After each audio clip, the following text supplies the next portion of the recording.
Good evening. I'm Gary Adler. I'm the Director of Research here at the Institute for Advanced Catholic Studies. You're here for the, Betty Plumleigh's telling me to be louder, so when she speaks, I listen. All right, try that again. I'm Gary Adler, Director of Research here at the Institute for Advanced Catholic Studies. I'm excited to welcome you this evening to the final installment of the Robert and Elizabeth Plumleigh Speaker Series, Dr. Bruce Zuckerman, who's our speaker this evening. This is the seventh speech this year, and so we're very happy to be ending with a crowded room and plenty to think about that Professor Zuckerman will share with us. Before we go any farther, though, of course, given yesterday's events, I'd like to just begin with a moment of silence, and I'd like to offer a prayer after that moment of silence.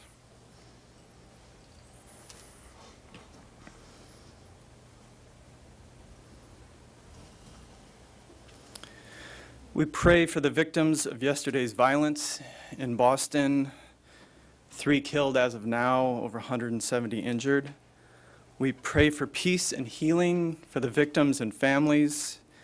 We pray in thanksgiving for the efforts and love shown by many people who responded to the violence. We pray for the arrest, trial, and restoration of justice in our society. And we pray for us as we create nations, families, and communities of worship where no belief or ideology promotes violence, where, as Hillel once said, we teach that which is hateful to you, do not do to your fellow. So in the name of our Creator, who holds us in sorrow and promotes good for those who walk in the ways of peace, amen. The events yesterday actually bring us deep into what the Institute is about and why we do an evening like this. The Institute is about open, free, intense engagement with everything that happens in the modern world, but through the eyes of ancient traditions, as well as the disciplines that are represented at a great university such as USC. Our hope is to produce wisdom, freedom, and of course love through the thinking and through the research that we do. You may have caught in the margins of the news from yesterday that the problems of our country are not experienced in isolation. 9 people died in bombs in Pakistan yesterday as they got ready for voting. 42 died in bombs in Iraq yesterday in intra-Muslim violence. And even one man in LA yesterday blew himself up. You might have caught that item. I mention these because the Institute is about taking on these serious topics, trying to understand them, what's behind them, but also trying to interpret them in the light of our various religious traditions. We have a track record of doing that, and I invite you after our speech tomorrow, you can look at some of the books and speeches on our website. We actually have a book that addresses the sources of how to heal violence coming from the great religious traditions, and we have a number of books that we've done on interreligious dialogue to really not just prevent what happened yesterday, but to help to heal whatever in our lives or communities needs to change for the world we envision. So tonight, I'm very happy to say, is in the deep spirit of the Institute and takes us into the heart of what we're doing, which is looking at some very ancient documents through the tools of modernity and trying to bring new meaning to our lives and into our studies. A few details before we get started. I don't have my cell phone, but imagine I'm holding one up, and if you have one that looks like it, or is an iPhone, if you've gone that route, turn the volume off. If you have an iPad, turn the volume off. Please turn the volume off. After our speech this evening, we'll have a question and answer period, which hopefully will be free-flowing and spirited, but it will also be recorded. So at that time, I'll remind you of that so that you wait for your questions until I come around with the walkabout microphone. So to introduce Dr. Zuckerman, who's here with us this evening, I'd like to invite to the podium Father Jim Heft. He's the president of the Institute for Advanced Catholic Studies and the Alton M. Brooks Professor of Religion here at USC. Father Heft.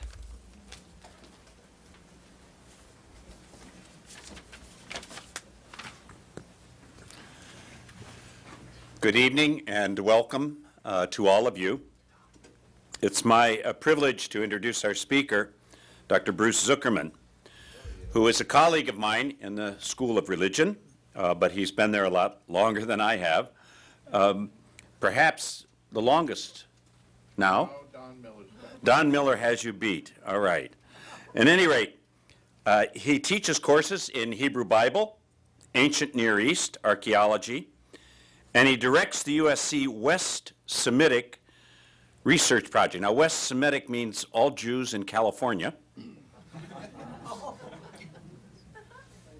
You're a sharp audience. It doesn't really mean that. Well, listen to the rest of this. The Archaeological Research Collection at USC, the Kazan Institute Study for Jewish Life and American Life. Dr. Zuckerman received his PhD in Ancient Near Eastern Languages from Yale and is a specialist in Northwest Semitic languages, spoken primarily in Seattle and Washington. He's made a career of studying ancient texts in modern ways, as Gary alluded to, and you're going to see these in a minute because it's absolutely fascinating, designing sophisticated use of photographic and digital technology to discover new things about ancient things. He's published a number of books, some of them through Oxford University Press, received an impressive list of research grants from organizations such as the Laura Bush Librarian Grant Program, Mellon Foundation, and the National Endowment for the Humanities. I might add that in 2006, he was awarded the Albert Raubenheimer Award in the Humanities, and I quote, for outstanding performance in 3 areas of teaching, scholarship, and service within the university. This is the highest academic award given by the University College, Dornsife College of Letter Arts and Sciences. It's my privilege to bring Dr. Zuckerman here to the podium to speak about the Dead Sea Scrolls.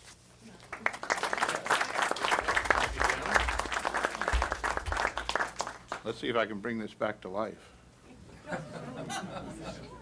Come on. There you go. All right, that's good. All right, let's see. First of all, can everybody hear me? Yes. Even in the back? Yes. Everybody want to hear me? All right, that's rule number 1. Don't you hate it when you can't hear someone? You can't hear a thing they say. All right, first of all, I have to explain something, sort of the ground rules. This is a live show. You know how people usually do it? They plug their little memory stick into the computer, and you got these little slides that work like, I can't do that. Well, I could do that, but it's no fun. So, and as you'll see, the images I show you, they move around. And I can't do that with static images. Everything here is dynamic. It's going to be moving and grooving around. So, as a result, I could flub it up. So you can watch in morbid fascination to see if I can walk the tightrope once again on whether I fall on my face. But it's live, and so sometimes it works well, and sometimes I just have to sort of tap dance while I try to figure out what's going on. There's lots of little moving parts in this, and if you notice, there's all sorts of wires going this way and that. And that's because I'm going to try to make all those little wires talk to us, but it may not work. If not, as the man in the third row might say, that's showbiz. All right. First of all, what are we going to talk about? I know I said I was going to do the Dead Sea Scrolls, and I will, I promise you. But this is not a Dead Sea Scroll that you see here. This actually doesn't look very impressive, does it? But what I want to show you is actually some new technologies, but especially I want to show you a technology called reflectance transformation imaging. That's just too hard to say, so I'll start calling it RTI. And RTI has a singular advantage, and that is it allows you to look at objects almost as though you were seeing them and you were holding them in your hand and you were moving them around in the light, except it's kind of better. Now let me show you what I mean. Now this thing is not a Dead Sea Scroll. You see my little cursor moving around here? It's not a Dead Sea Scroll, I admit. Notice I turned it to a flashlight. Do you see the little flashlight? Now watch.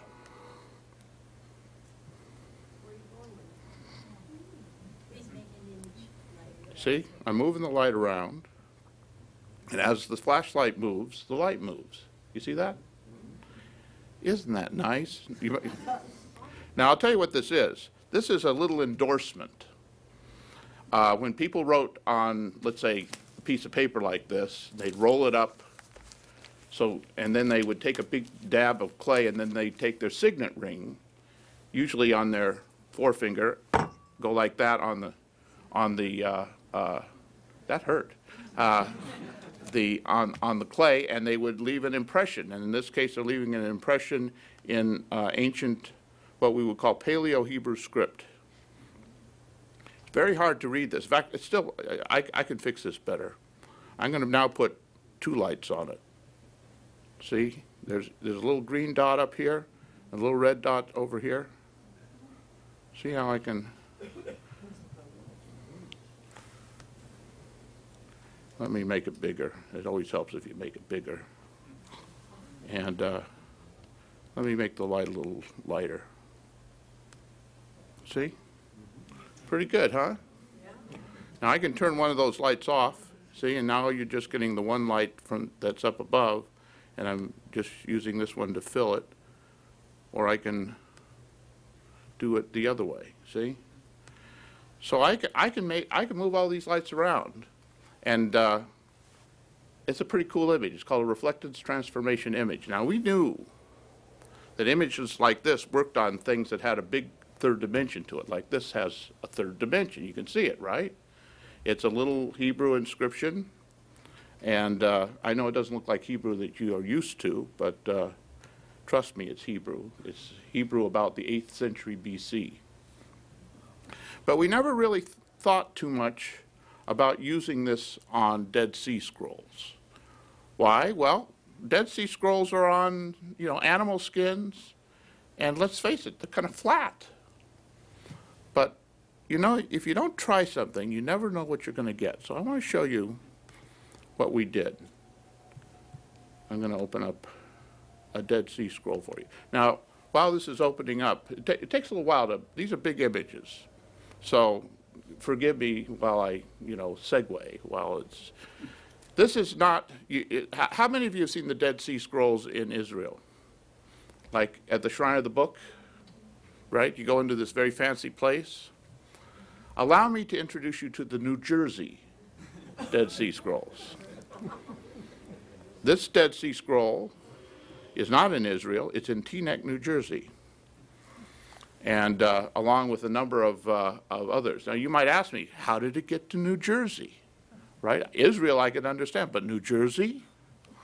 Well, it's an interesting story. There was a fellow named Athanasius Samuel who was one of the original purchasers of the Dead Sea Scrolls. And when the Israelis bought the Dead Sea Scrolls that are in the Shrine of the Book, they bought it from Athanasius Samuel.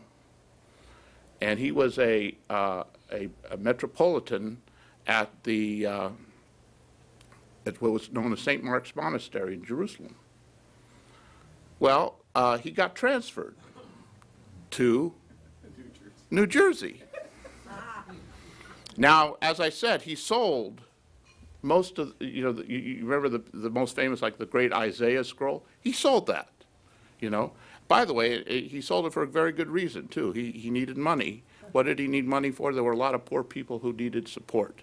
So he did it as a charitable act, which was but he couldn't quite bring himself to sell them all. So he kept some in New Jersey. And that's where he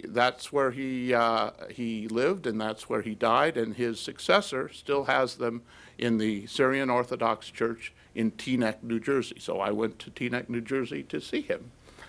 And we did pictures, and we wanted to try RTI pictures on Dead Sea Scroll. And this is a Dead Sea Scroll. It's called liturgical prayer. Now, you might say, why would you do that anyway? And what is there to see on this? Because it doesn't look, it looks nice, but what are we looking for? Well, I'll show you what I was looking for. Actually, let me. Now look, see, I'm putting the light on it. Actually, I learned that if you put 2 lights on this, put one over here and one over here. So I'm going to try to, oops. See, I told you you have to. Let me get the other one, the little red light. Notice, you see the textures? Let's get a little closer here.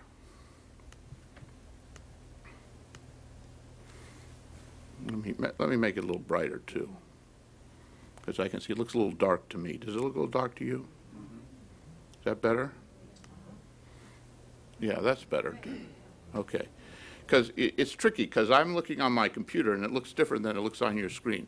And people are supposed to be telling me if it's too light or too dark, but, you know, what can I do? It's just fine. Okay, thank you. All right, so there are two things to notice here. First of all, you notice I can see the skin, right? And I can see the grain of the skin. Now, it's an interesting thing about when they were making Dead Sea Scrolls. They put them on animal skin, and they almost invariably wrote them on the hair side of the skin. There's the flesh side and the hair side, right? So this is the hair side. Very nice. That. Now, later on, people got very sophisticated about it. They'd take like a little pumice stone or something, and they'd sand it down so it was nice and smooth. But at this stage, which is about, well, let's call it about the 1st century Common Era, or the 1st century before the Common Era, they didn't do that. And so it's kind of fortunate for us because we can see what kind of skin it is. Now, why would I want to know what kind of skin it is? Well, there's several reasons. First of all, every skin is unique. So if I have several fragments, I can look at the skin and say, is that from the same animal? If it's from the same animal, it's a pretty good bet that those pieces could go together. But even beyond that, let's say it's, if you look at the pattern, you notice how it kind of looks like a diamond pattern? You see the little sort of diamond shapes? That's what goats have. This is probably a goat skin. And that's useful for me to know. It's not, it's interesting. Every animal has a different type of skin. So, for example, one of my colleagues said that, has argued that a number of Dead Sea Scrolls were written by the same scribe. She looks at the script and she says the script's made by the same fellow. What I like to do is look at the skin. Why? Well, if the guy was making the, you know, if he was doing different things, he probably goes to the same guy, Manny, the skin guy. You know, he said, Manny, you know how I like my skins. Get me a nice goat, right? And I like it prepared a certain way. Notice also you can see very slightly, do you see these little scored lines here? Do you see that? That's how you, and the letters are hung from the lines. So there's a certain way you do that. But everyone does it a little bit differently. So again, you could look for the signature of the scribe in the way the skins are prepared. And we just didn't have this kind of information before because we couldn't look at the textures, right? To put it in perspective for you, let me go back here. See? We're too bright. Okay. I'll get it down. Better? But you see, where did the texture go? And if you look at most pictures of Dead Sea Scrolls, this is what you see. Right? All right, so that's what we were looking for. That's why I bothered to do this. Because but then we got a surprise. Nobody expected it, but there are certain things I can do with an RTI image, and I haven't shown it to you yet, but I'm going to show it to you right now. You notice I go over here to Effects, and it says over here Specular. Now, what does that mean? Well, because of the way these images are made, I can control the reflectivity of the surface. So I can make this surface really shiny. And I'm going to do that right now. At least I'm going to try to do it right now. Like that. Now, first of all, isn't that nice? And I can move the light a little bit. See? See how I can move it? Notice what I'm doing, by the way, is I'm moving it over here in this little thumbnail because I want to be able to get better, sharper angle, and then the magnification. So we invented. By the way, this is our the software that and the whole concept of this was originally developed by a couple of scientists at Hewlett-Packard Labs. But this a particular viewer and the way it's done, we developed that here at USC. This is the USC viewer. And so now I want you to notice something. Stop looking at the skin and the texture of the skin and look at the letters. Let's get a little closer.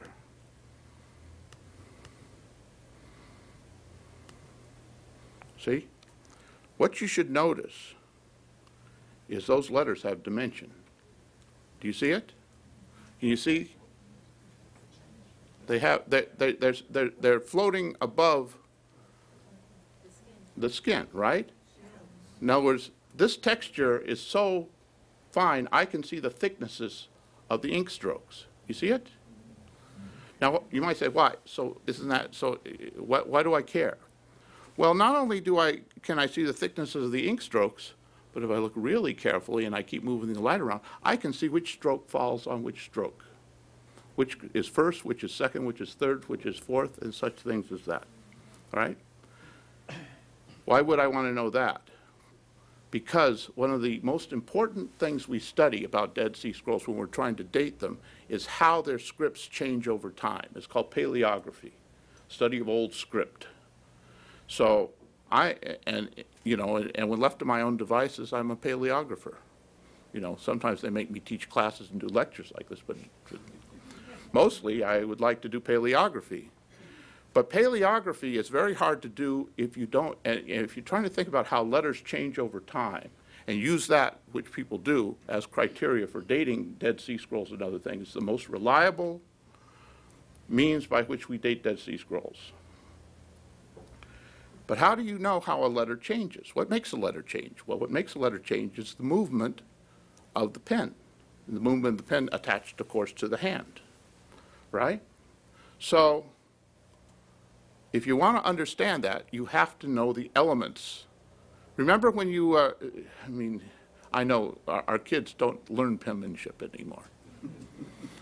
But some, this is an audience, I'm sorry, you younger people, where we used to learn penmanship. Remember that? And there was style. And you did this first, and then this over down, over down, over. I remember overdowns, right? And there was a rules, and especially if you're a trained scribe, there's rules to how you do this.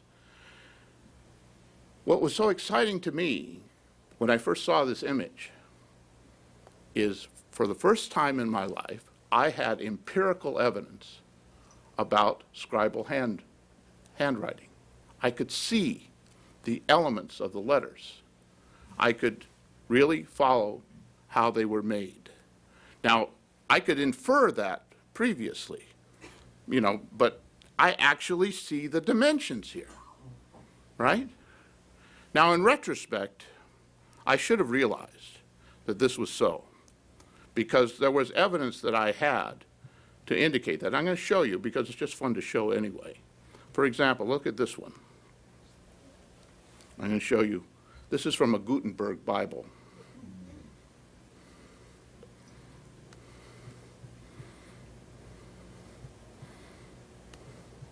And let's just zoom in over here. Now watch. I'm going to go back to that specular enhancement. Watch what happens. You see? Not only can I see the texture of the paper, which is a very useful thing. Librarians like this sort of thing. And I notice at least one librarian in the audience who might appreciate this. And, but also, if you look, and especially as I move the light, I don't know if you can see it from where you are, but I can see it from where I can see this is made with a block type, and I can see the compression of the fibers as that block hit that. So it goes down. You see, if you look here, you can see how it sort of goes down. Maybe if I make it a little bit brighter. See? Except, here, let me get in a little closer here. Right here. You see that brown part? You see how it's raised up? Let me make it a little brighter. See? You see it? You see how it's raised up? So what does that tell me? What's going on here? Well, this was printed. But remember, illuminated manuscripts had not, were still pretty much all the rage. So what has this guy done? He's gone back and hand retouched it, put in an ornament by hand. And that's why it's raised up. Not only that, he kind of slopped it over here. You see that? And if you look closely here, look, you see the black here? It looks a little bit different than the other black, don't you think? So what's going on here? He slopped over. He says, oh, darn. So he said, that's all right. I got my black. And he retouched it. So Mr. Gutenberg or his minions must have gone through this very carefully, and they put in these little ornamentations, and if the type didn't quite make it, they took their little black pen and they fixed them up. And isn't this interesting? I can look at an image like this, and I can tell a story. I can get inside the artisan's head and see what he's doing. So now this image I had before I looked at that Dead Sea Scroll, and I should have realized, based upon the fact that I could see something like this, that I should be able to see inks. I'm going to show you a couple of boards. You like this, don't you? This is sort of interesting. All right, I'm going to show you something a little bit different. This is from our own collection at USC, so I'm kind of proud of it. This is called a mummy portrait. In ancient days, in the Hellenistic period, you would have a mummy and you'd have your portrait taken before you died. And then, you know how today you could have a grandfather clock in the living room? They put grandfather in the living room. Sort of lay him against the wall there. And you say, hi, there's Grandpa. Now I want to show you, again, what I can do with textures. This time I'm going to do something a little bit different. I'm going to use a different effect called diffuse gain. And now I need to push it up a little bit.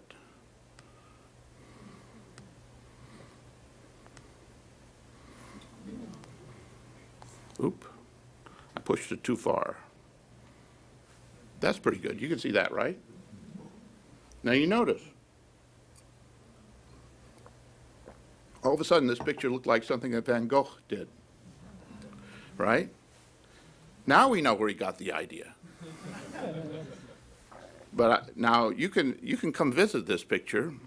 It's sitting on the third floor of the Amundsen Center building where our archaeology center is. And if I showed you this picture without showing you this picture of this picture, you would see it as a pretty much a conventional, I mean, it's a beautiful picture, don't get me wrong, but you wouldn't have thought about the dimensions. I never did, and I've been looking at it for years. Now when I see it, I look at it completely differently. Now when I see any picture, I look at it, you know, people always go to a museum, and I go right up and I go like this, because I want to see the textures, right? By the way, if you're going to do that, put your hands behind your back.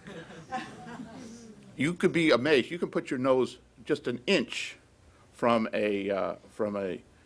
anything and still see it. So anyway, so that's an example. Now I want to show you another example, which I'm very happy about, especially because I see in the back row there the person I made this image for, Sonia Lee. There she is. Sonia came to me and said, do you think this might work on paintings that I've got to work on that are in westernmost China, which are found in temple caves? And I said, well, I don't know. Maybe. And I said, do we have to go to western China to find out? Because it's a bit of a trip. She said, you know, a lot of days to get there. And at the end, you got to walk. So fortunately, she pointed out to me that there were some at the Metropolitan Museum in New York. So we started there, and we did one of these there, and this is it. Oops, I went too far. Hold on a second. Let me get back. That's good enough. So again, we're going to use diffuse gain on this.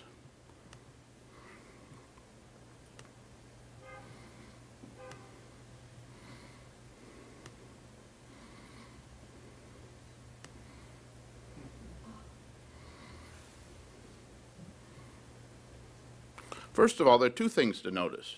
First of all, you see all the cracks and dents and really sort of not very pretty things? Conservators like to be able to see this.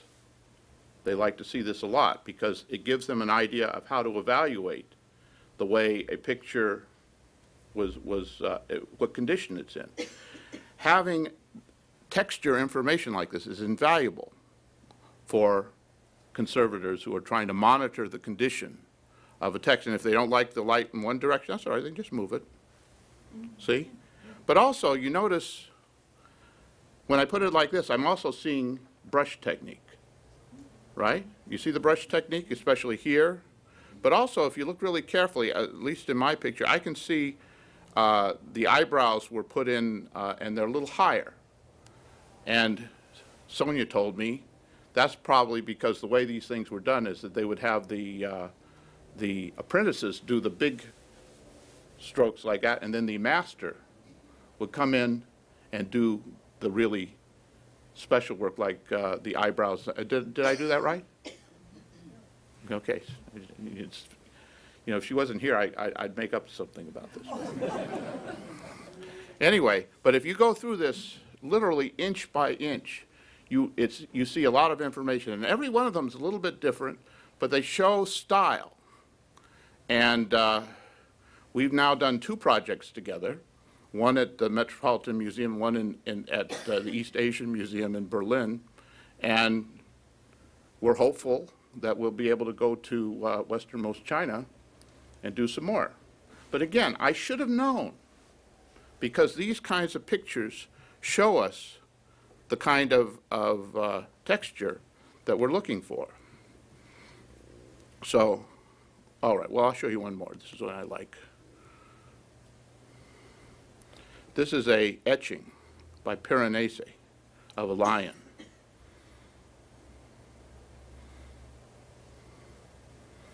He's thinking about it. There it goes. And again, notice it looks, this is the way you'd see it in a book, right? It looks flat, right? But not anymore. See?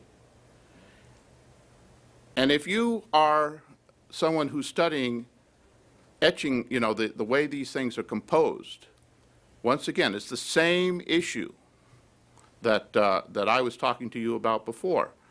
You want to know what did he do this crosshatch first or did he do that crosshatch first? You know, you want to get into his style. How did he build the picture?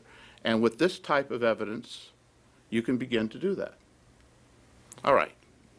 Now, I'm going to show you a particular example which I'm a little obsessive compulsive about. This is a Photoshop image of the letter Aleph. I told you, I'm a paleographer, right? My favorite letter is Aleph, right? Now, I know it doesn't look like any of the Alephs you recognize. This is the development of what's known as the Paleo-Aleph, or sometimes we call it the parallel bar Aleph. And this is the way it looked in around the 7th or 8th century. This is a little bit later. This is a little bit later. And this is one that was done with the Dead Sea Scrolls, an Aleph of the Dead Sea Scrolls. This is its actual, this is it down here, and this is a black version of it, as it were. It's the ink version of it, drawing of it, based upon this. Now, this picture was taken around the mid-1990s. It's the best I could do at the time. It was pretty good for 1990s, but I had a problem. I wanted to know how the letter was made. You notice how you see the color codes here? All right, this is the way I think this letter was made. This was stroke 1. This is stroke 2. And this is stroke 3. right? That's the way I think it was made, right? Let's go over here. See? There it is. Now, I have another question for you, though. Which direction do the strokes go? Do they go left to right or right to left? Now, remember, Hebrew goes right to left. So logic would be to end up on as far on this side as possible, right? So you would expect maybe he would go 1, 2, 3, or or 3. But you know something? This is the way I put it. This is the way I think it goes, like that. In other words, the strokes go not right to left, but left to right. Why? Because most people are right-handed. I know. I'm left-handed. I live in a left-to-right world with a left hand. You know what that's like, ladies and gentlemen? Do I have any southpaws in the audience who could be sympathetic with me? Thank you. There. And we have to do the hook, right? It's just miserable. Why couldn't we have lived in ancient times? But nonetheless, we know most scribes, most everybody was right-handed. I mean, they did call it sinister. Lefties are sinister people, you know. So my theory was he drew the strokes left to right, because if you're a right-hander, that's easy to do. Remember, they're using a pen that has a nib on it, like a fountain pen. So if you're going the opposite direction, you have to turn your hand. And that's not easy to do. But I didn't know, because this is the best I had. Okay. Let's get rid of that.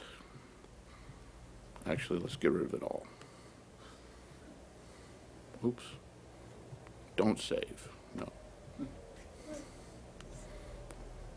So, then I got a chance to shoot a Dead Sea Scroll that was in, that's a piece of Leviticus that was in the same script.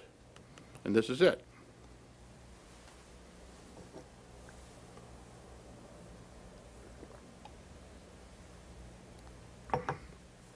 There it is. See the script?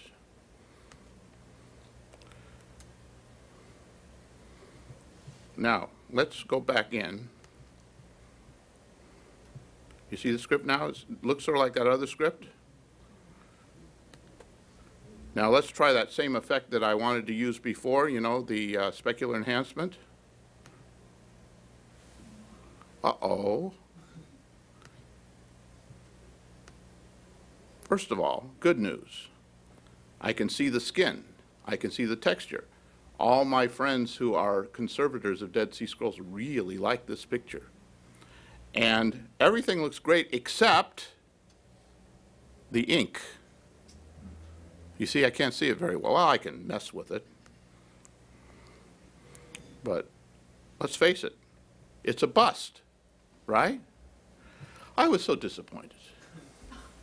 I wanted this to work every time. But then I had an idea. Dead Sea Scrolls often look good if you photograph them in the infrared spectrum. So I said to myself, what if you did an RTI infrared image? Nobody's ever tried that before. Wonder what would happen. So I did. I'm going to show you.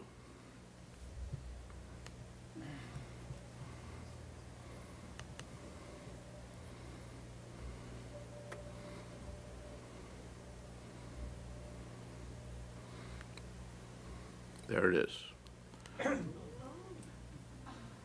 First of all, aren't you impressed? Now I can read the darn thing, right? I agree. It's not a pretty nice image. Let's look over here. Now I'm going to, in fact, what I'm going to use my old friend diffuse gain.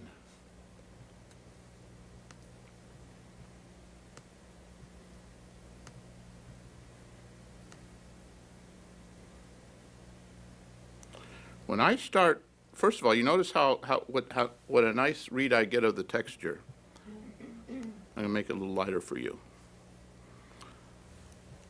But as I look, it's not as good as that one I showed you before, but I can see the texture of the letters. And here's my friend Olive over here.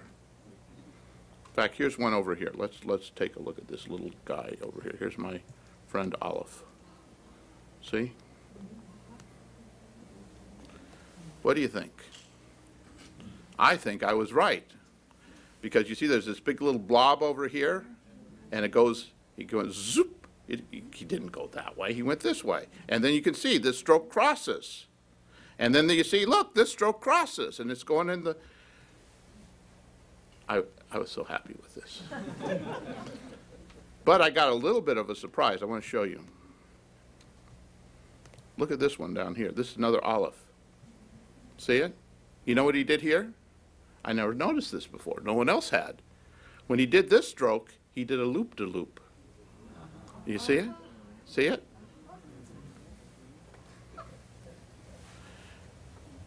So, but I can do this and play with these things all day. In fact, I do play with them all day. My wife thinks I'm a little bit strange. My children just checked out a long time ago. They said, you know, Dad, we'll call you for dinner.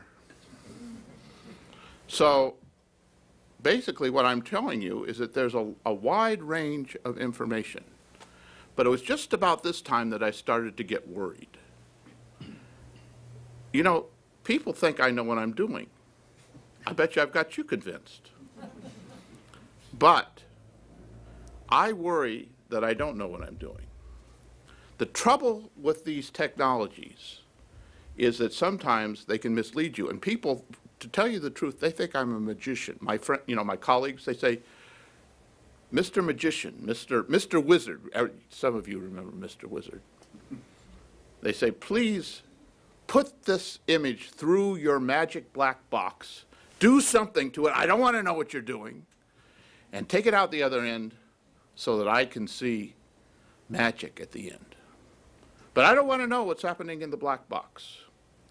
And I say to them, woe be unto you that you don't know what's going on in the black box, because I could fool you. In fact, I could put your name in a Dead Sea Scroll and you wouldn't know for a modest fee. I can make you the teacher of righteousness. So one of the things I worry about, reflectance, let us consider what they call this, reflectance, transformation, imaging. Reflectance, that's not real. It's a reflectance that's been transformed into an image. All three have a deceptive sound to them. Don't you think it sounds a little deceptive? I worry about this. In other words, what if it looks right, but it's still, the problem is I can't tell if it is right. I can't go to the scribe and say, excuse me, what did you do here? Because I've got this image and I don't know if I've got it right. Tell me, what did you do? I mean, I can't interview them. So I had an idea. I was asked to do a lecture in Minnesota for the people at St. John's College who make the St. John's Illuminated Bible. Now, I don't know if you know about the St. John's Bible, but it is one of the great works of art of the 21st, and I guess they started in the 20th century.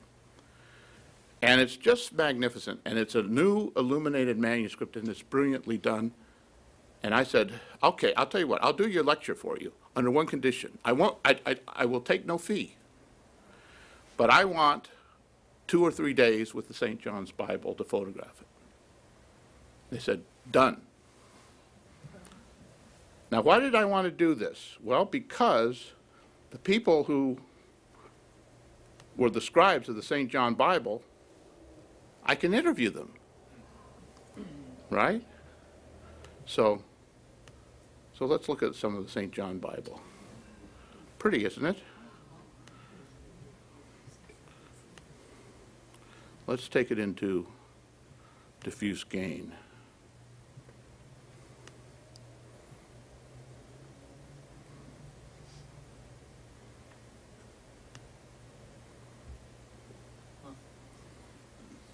Do you see the textures? Let me make it a little brighter because it looks so beautiful on my screen, and I don't want you to be able to see it as.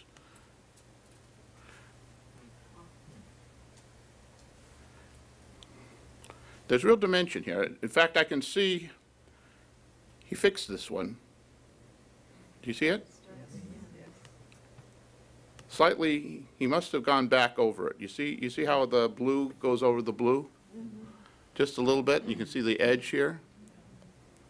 So, I'll show you another thing that's interesting when I looked at this one. Is that on paper? Yes. Well, it's on vellum.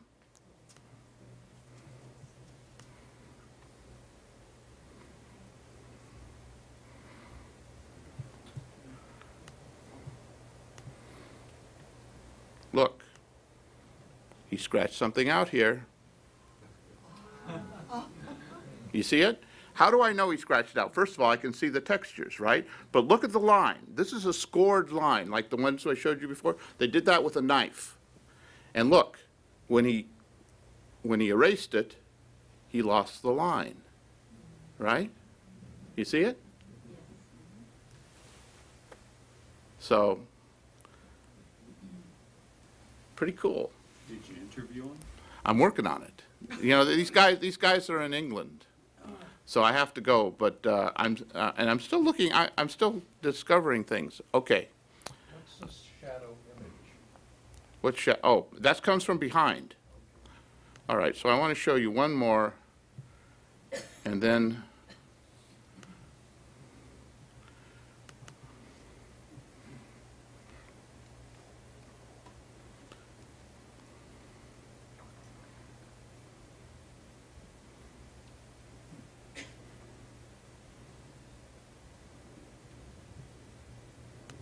This has these guys are wonderful artists. See, there's a dragonfly here.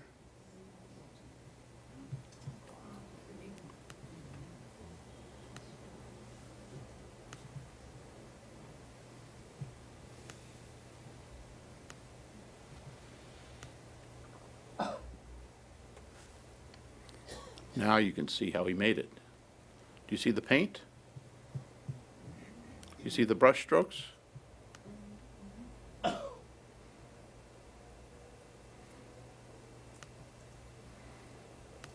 See?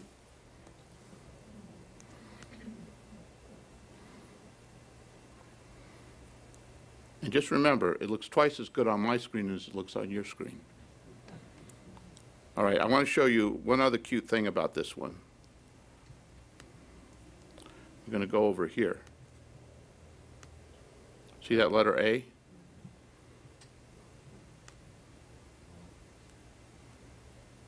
First of all, you can see the brush strokes, but what I really wanted you to see is the thing that isn't there.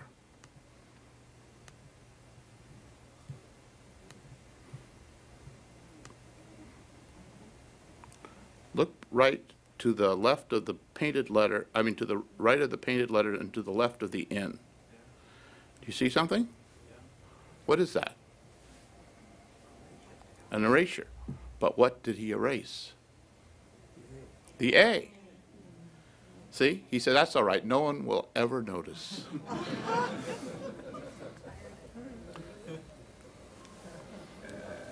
So, I just thought I'd give you kind of a peek at some of the things we do. And I want to show you one other of our things that we do, which I thought you'd enjoy. This is another technology, which we used recently in the Troodos Mountains of Cyprus, you know, not you know, the island, you know, the ones in trouble. This is a little church.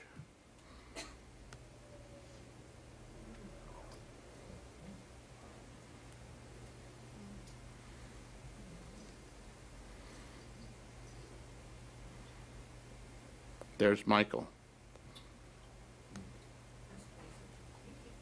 Pretty nice, huh? Shall we go up and look at the roof?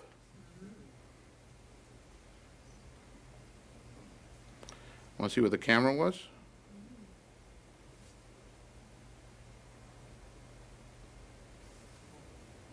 right there.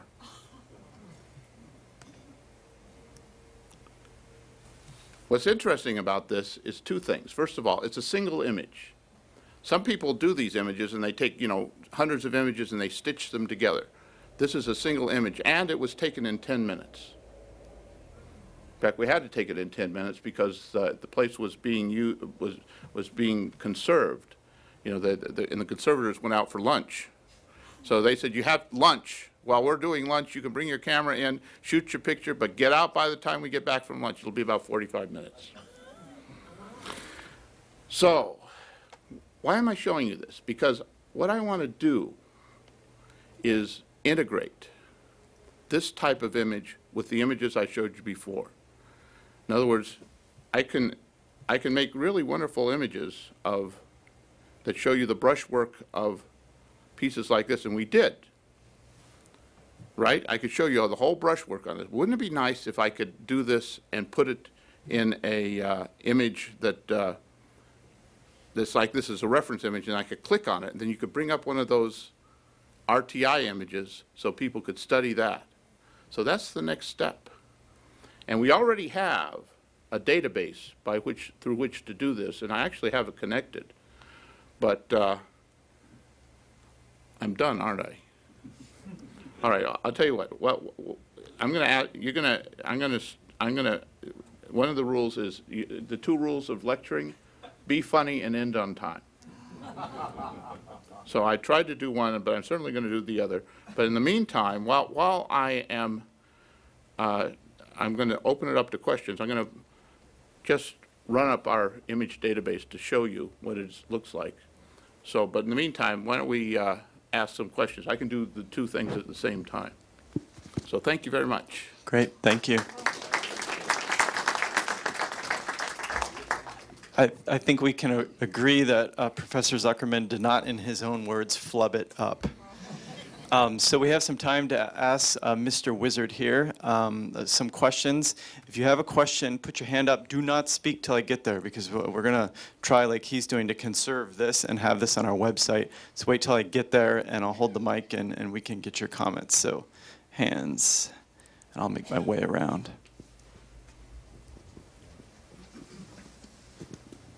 When you showed the image of the mummy, I believe it was, Yes. portrait, you mentioned that it looked a little like an Impressionist painting. Have you tried this technique on any Impressionist paintings? No, not yet. We haven't. You have to understand, this is a pretty new technology. But funny you should mention this. We've been training people to do this work. We have remember, I think Gary mentioned, we have a grant from the Institute of Museum and Library Services, and this is a grant to train people to do this. So some of the people we're training are in Cyprus. Well, it just so happened that after we had trained them, an exhibition came to Nicosia in Cyprus, which had some El Grecos. So lo and behold, they got permission to try this out on El Grecos, and it worked. So I just want to show you, this is our image database. You see, I'm just going through. There are about 50,000 images on this database. But what I wanted to show you was, you see, this is an RTI image. We have the only database that integrates reflectance transformation imaging at high resolution. So it's pretty cool. So if you notice, it looks like just what I was showing you before, except it takes longer, right? You see how it's going to take about, see, I have to wait for this little blue line to get over. Hopefully it'll get over soon.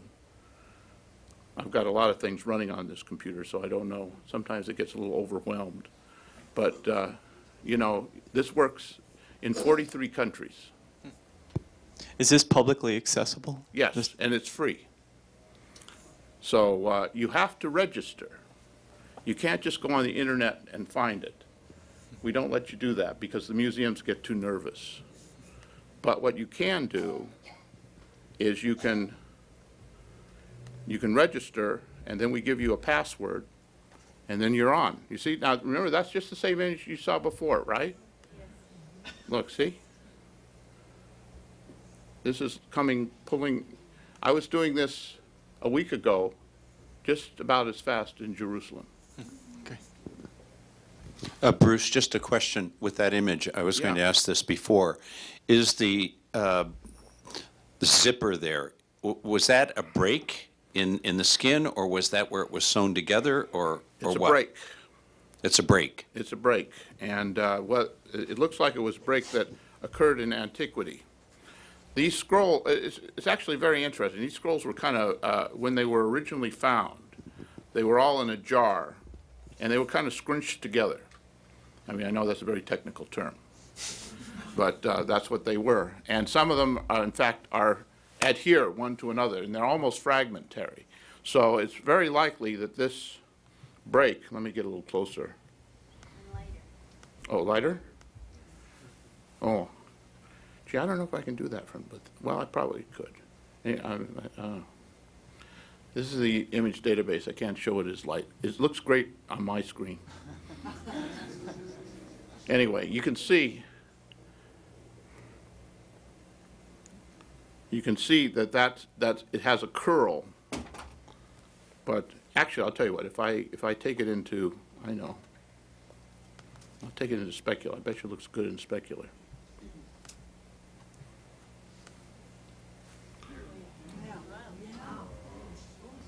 See, now I can get it for you. So now you can see it, right? But anyway, so it's an old break. By the way, I have taken these pieces and put them back together. In other words, what you did in Photoshop, I can jigsaw them back together, and I love doing that kind of thing. By the way, one of the problems we're also facing is how do you publish this anymore? You can't put it on paper. How do you show this on paper? You can't. So one of the things we're wrestling with is good protocols for integrating imagery into academic study. It's what I call breaking the paper barrier. Because you can do things on this type of image and show people like I'm showing you. But if I say here was image A and here's image B and they're static, you can't see it. It's interesting because your eye, if you think about it, responds better to things that move. Mobile images are much better, and these are mobile images. The other thing about them, which I really like, is that when you have a conventional static image, like the kind that's in a book, you are at the mercy of the photographer, right? Photographer says you're going to look at it this way and this way only, and if you don't like it, you can just go make your own image. Well, actually, you can now. When you have an RTI image, you can make your own image. You don't like it from this angle? Go ahead and turn around, look at it at another angle. And the controller of the image is now the observer. And that's really, really interesting. And in fact, the photographer who takes the image doesn't really know what he or she is going to get. It's only when the user, especially if it's the knowledgeable user, manipulates the images that they see what they want to see. And if they don't like it one way, they can look at it another way. To me, this is a revolutionary academic idea. And the methodological issues are very significant. For example, suppose you see something, let's say a letter looked like one thing in one light and looked at something else in another light. Happens all the time. How do you resolve that? Well, you move the light. I just want to ask, when you're doing all of this, is this making your work much like I saw that one piece of literature that you wrote out and we didn't see anything, and then all of a sudden we're seeing this clear sentences going across. So this is making your work and your research much, much clearer and much faster, or what's the great advantage? It makes my work more interesting. Oh, okay. You know what I think? I once wrote this. It's not like it was an idea that was new to me, but I created Zuckerman's postulate, which is always assume in the ancient world that things are more complex than they appear. In other words, you always assume postulate complexity. If things look clear, watch out, right? Because the more information you have, the more complex things always seem to get. And that's because if you think about it, if you had, 1/1,000,000th of the potential information, now you have 2/1,000,000ths. Suppose you could wave a magic wand. I've sometimes said that. Suppose we could take every Dead Sea Scroll, wave our magic wand, and double them. Now we have twice as many Dead Sea Scrolls. You know what would happen? There'd be twice as many books arguing twice as many things. Because we know so little that anytime we get more information, things get more complicated. But I agree with you. That's half the fun. I mean, that's why I say I don't think it gets clearer to me. I mean, an individual letter will, and maybe a reading will. And then I've had situations, sometimes people don't like me because there's a reading that everybody loved because it was so, gets in encyclopedias and everything like that, and they loved this reading, and then we go and photograph it, and the reading is wrong. And where there was clarity, there's now obscurity. Everyone says, yes, all right, you got the reading right. Now what does it mean? And I said, well, that's your problem, isn't it? But, every morning I do the crossword puzzles. I have contempt for Monday puzzles, right? By the time Saturday rolls around, I need my wife's help. She's right-handed, I'm left-handed. We sit side by side. It's sort of like honeymoon crossword puzzle. We've been doing it since we were married, even before. And but I love a puzzle that's hard to solve. If it was easy, what's the point of doing it, right? And so one of the things I enjoy about this work is both improving the data and therefore making everyone's life much more complex. Yes? Yeah. The pieces that you're finding that are enhanced by the technology allow you to see the script more clearly and read it more clearly, but what other kind of stories are you able to tell from analyzing these scripts with the new technology? Right. The most important stories I'm able to tell are about the scribal hands, and of course hands are attached to people. So I can begin to learn who these people are. Now let me give you an example of you have to understand, this type of work is just now being applied to Dead Sea Scrolls. Most of the images that have been done by us. There are a few people who are beginning to adopt the technique, and hopefully more will. But 1 in 1,000 Dead Sea Scrolls has been done this way. All right? So there are a lot of interesting questions that could be answered. For example, one of the leading scholars of Dead Sea Scrolls made an interesting observation that there were a group of biblical Dead Sea Scrolls that read an awful lot like our Hebrew Bibles, like the Masoretic text as we call it. And then there are a group that don't, that are more eclectic. So he postulates that there was this school, maybe located in Jerusalem, that made these scrolls. He could be right, he could be wrong. I want to look at the letters. If it's a school, then I know schools make letters a certain way.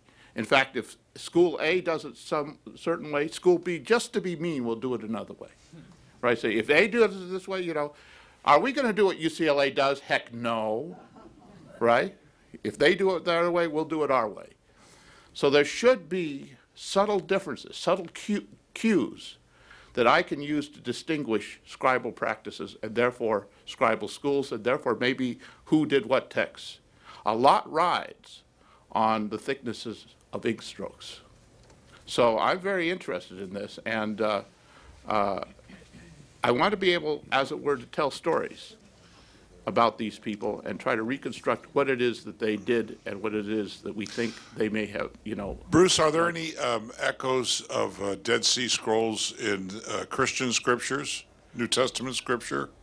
Yes. I remember once, I think, quoting to you, I thought I was quoting Matthew, to him who hath much, much shall be given.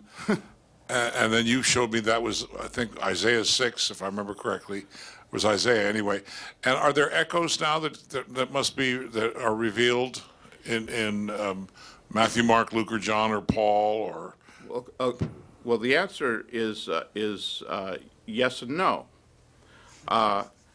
People naturally looked among the Dead Sea Scrolls for New Testament pieces, right? Wouldn't it have been nice to find a little Matthew, Mark, or Luke, or Paul, or somebody there?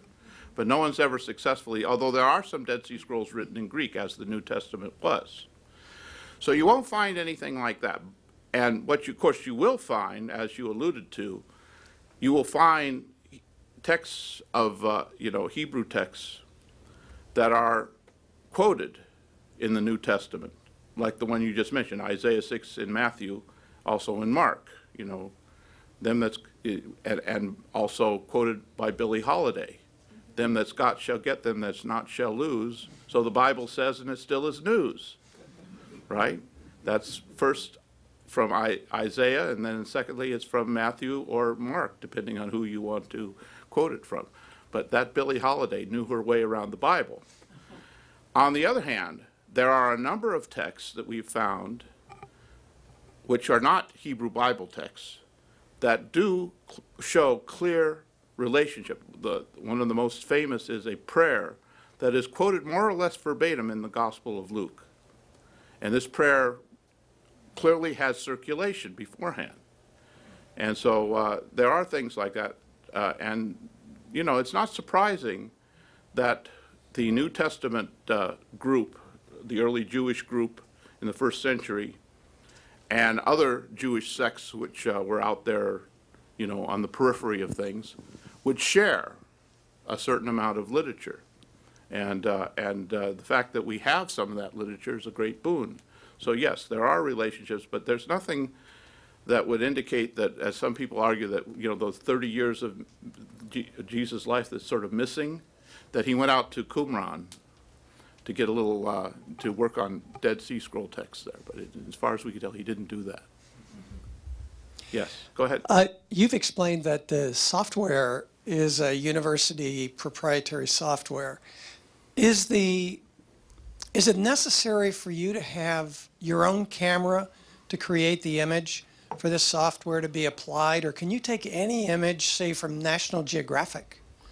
Unfortunately for RTI, you can't use old images. The way, and I didn't explain how RTI worked. I just let you imagine it as magic.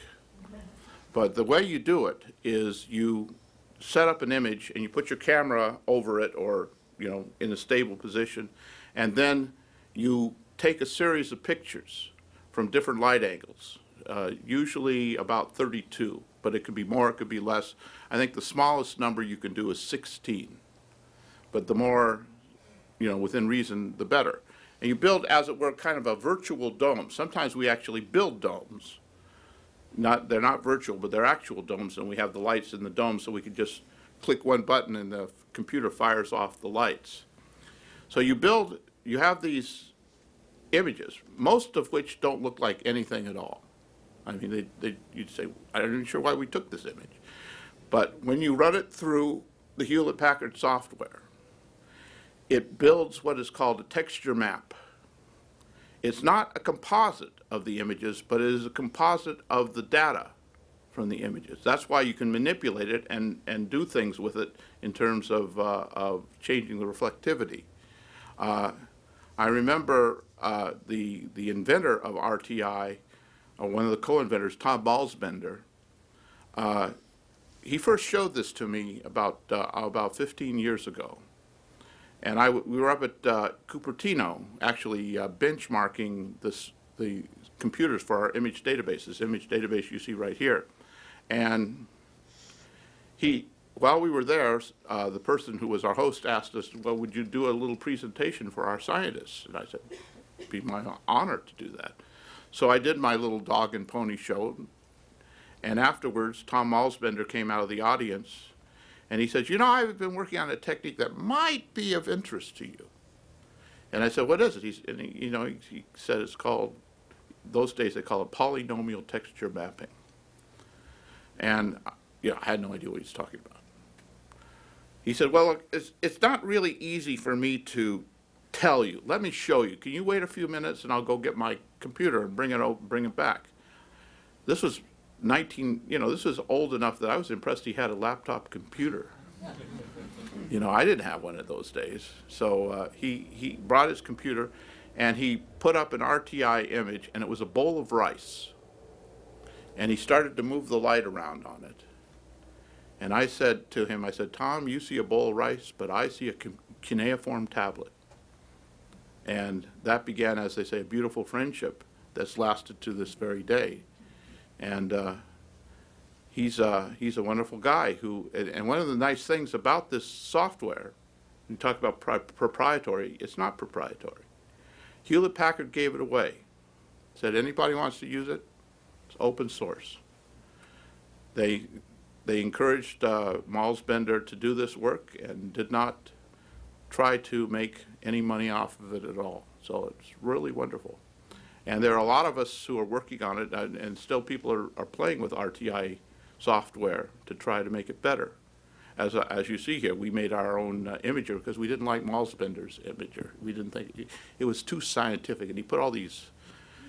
He knew what he meant, but he didn't use words like luminous and shine. He used some kind of mathematical figures, and nobody understood what he was talking about. So I said, surely we can make this better. So we did. We made it our own viewer, and we put it in our image database.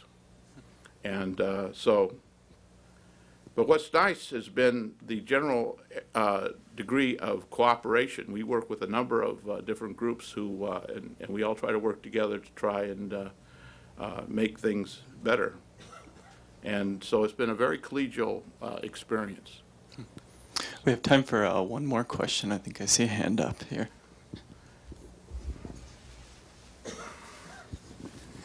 I realized that it took quite a bit of time and effort to get to this point on this particular little piece of the Dead Sea Scrolls. Now that you have perfected this to this degree, how long would it take you to do something like this today? You say 32. Oh, you mean how long does it take you to take the images? Yes. Oh, it doesn't take any time at all. You can do if you're shooting this type of thing, you can do it. You can take the data in about 3 or 4 minutes, and you can process the data in about 15 minutes. But you don't have to process the data right away, so we usually don't. But like I said, we have this wonderful program that the Institute of Museum and Library Services has given us money to support, where we build kits. We have currently, I think, 7 or 8 of these kits. We can put all the equipment you need to do RTI into a single suitcase, which you can take. It's about yay big. So, and people come in for a week of intensive training. You sometimes see them all over campus because we have them shoot. If they're shooting things like one woman was shooting. Her interest was graffiti on Egyptian temples. So we had her shooting, bas reliefs, at Mudd Hall, the School of Philosophy. And so sometimes you'll see our people out there. So anyway, so they work with us for a week. And then when the week is over, they leave with the equipment that we train them with. They take the equipment with them and they do an initial pilot project as a proof of concept, and then they return the equipment to us so we can loan it to someone else. They usually keep it for, 3 or 4 months, give or take, depending what they need it for. And the idea is that they will have learned this technique, and then they'll show it to all their friends. And better, they'll show it to all their funders. Because all of these people are involved in projects that already have ongoing funding. They say, no, all we need now is X amount of dollars, and we could do this ourselves. And we could do more of these projects. We had a guy for the University of Michigan who was working on wax slates, Roman wax slates, which they still had, Latin scratched on them. But it's very hard to read that, except in this type of image, it's a piece of cake. So our idea is, so he shows everybody all these wonderful Roman wax slates, and they say, we want to do that too. And they say, and then they say, gosh, but we need to distribute them. We say, that's all right. We have a database you can distribute them through. So we offer them the database. They don't have to use it if they don't want to. It's up to them. But most people say, you know, why should I look a gift horse in the mouth like that? Why should I spend money developing a database when USC already has one? So. Great. Yep. You asked, I just want to point out one thing about the value, the importance of this kind of work. You used the word, as a good lawyer, proprietary. One of the dilemmas of the modern research university is when companies pay you to do research and then you're not allowed to publish it. One of the great things about what Bruce Zuckerman has done is he has created this technology. It is available to everybody for free. Yeah, this is all free. And it's exactly the essence of what I think a university should be about. Developing the knowledge and making it accessible to people for the benefit of the common good. And Jim, will you please mention this to our dean the next time you see him? So on that very university note, let's thank Professor Zuckerman for being here. Thank you very much. And I'm going to offer him the challenge that if he really wants to take a new project on, he should take a look at my penmanship. So thank you for being here. Thanks again to Bob and Betty Plumleigh for sponsoring this series, and we'll be back in the fall.